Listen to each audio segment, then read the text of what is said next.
महाभारत के युद्ध को धर्म युद्ध कहा जाता है। इसे धर्म और अधर्म की लड़ाई कहते हैं। इस युद्ध में पांडवों को अच्छा और कौरवों को बुरा माना गया है, परंतु इसका कारण क्या है कि कौरवों को बुरा कहा जाता है, आइए जानते हैं। नंबर 1, राजा पांडवों के जंगल में जाने के बाद धृतराष्ट्र को राज करने का मौका मिला। यह बताया जाता है कि गांधारी धृतराष्ट्र से विवाह नहीं करना चाहती थी, लेकिन भीष्म ने जबरदस्ती गांधारी का विवाह धृतराष्ट्र से कराया। जब गांधारी गर्भ से थी तब धृतराष्ट्र ने अपनी नौकरानी के साथ सहवास किया, जिससे उनको युत्सु नामक पुत्र की प्राप्ति हुई। गांधारी की इच्छा के विरुद्ध धृतराष्ट्र ने अपने ससुर और उसके पुत्रों को कारागार में डाल दिया। मृत्यु से पहले गांधारी के पिता ने धृतराष्ट्र से शकुनी को छोड़ने की विनती की थी, तब जाकर धृतराष्ट्र ने शकुनी को छोड़ा था। नंबर 2, यह भी प्रचलित है कि यदि शकुनी न होता तो महाभारत का युद्ध नहीं होता। सब कुछ अच्छा चल रहा था, कौरवों और पांडवों में किसी प्रकार का मतभेद नहीं था, लेकिन शकुनी ने दोनों के बीच मनमुटाव पैदा कर दिया। शकुनी ने ही कौरवों के मन में पांडवों के प्रति मतभेद पैदा किया था।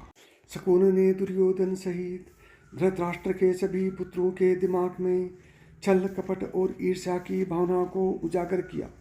शकुनी कौरवों और पांडवों दोनों का विनाश देखना चाहता था, क्योंकि धृतराष्ट्र ने शकुनी के माता पिता, भाई और बहन को कारागार में बंदकर भूखों मरने के लिए छोड़ दिया था।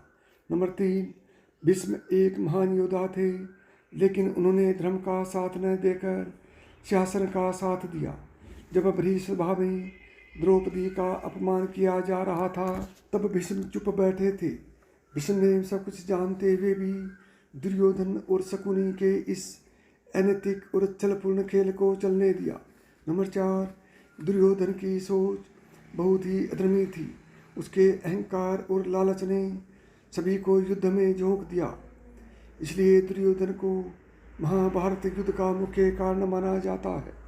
जुए में पांडवों के हार जाने पर जब दुर्योधन भरी सभा में द्रौपदी का अपमान कर रहा था तब गांधारी ने इसका विरोध किया, फिर भी दुर्योधन नहीं माना। दुर्योधन ने पांडवों को बिना किसी अपराध के उन्हें जलाकर मारने का आदेश दे दिया था। युद्ध के अंतिम समय में जब दुर्योधन को लगा कि अब वह हार जाएगा, तब अपनी माता के सामने नग्न खड़ा होने के लिए भी तैयार हो गया। नंबर 5, जब युद्ध को टालने के सभी प्रयास विफल हो गए तब श्री कृष्ण पांडवों के शांति दूत बनकर हस्तिनापुर पहुँचे और पांडवों को केवल 5 गांव देने का प्रस्ताव रखा, परंतु उन्हें दुर्योधन ने ये कहकर मना कर दिया कि युद्ध के बगैर मैं सुई की नोक के बराबर भी जमीन नहीं दूंगा। दुर्योधन ने धृतराष्ट्र को भी संधि प्रस्ताव स्वीकार करने से रोका और कहा, पिताश्री, पांडव हमारी विशाल सेना से डर गए हैं, इसलिए केवल 5 गांव मांग रहे हैं, पर अब हम युद्ध से पीछे नहीं हटेंगे।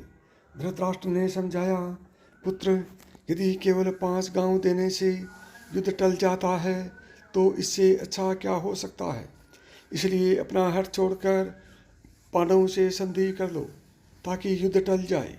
यह सुनकर दुर्योधन गुस्से में बोला, पिताजी, मैं एक तिनके के बराबर भूमि भी पांडवों को नहीं दूंगा और अब इसका फैसला रणभूमि में होगा।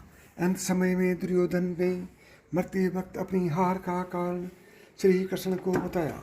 दुर्योधन बोला, उसने युद्ध के दौरान 3 गलतियां की हैं और इन्हीं गलतियों के कारण वह युद्ध जीत नहीं सका। पहली ही गलती ये कि उसने स्वयं नारायण के स्थान पर उनकी सेना को चुना। दूसरी गलती ये कि अपनी मौत के मना करने पर भी वह उनके सामने पेड़ के पत्तों से बना लंगोट पहन कर गया। तीसरी गलती ये कि वह युद्ध के आखिर में गया।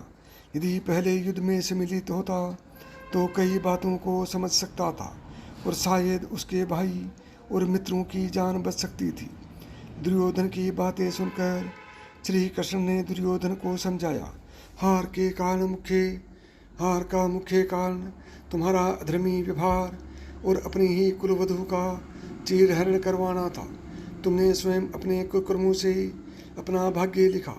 यह सुनकर दुर्योधन को अपनी गलती का आभास हुआ और उसने श्री कृष्ण से क्षमा मांगी और मृत्यु को प्राप्त हुआ। जय श्री कृष्ण। राधे राधे।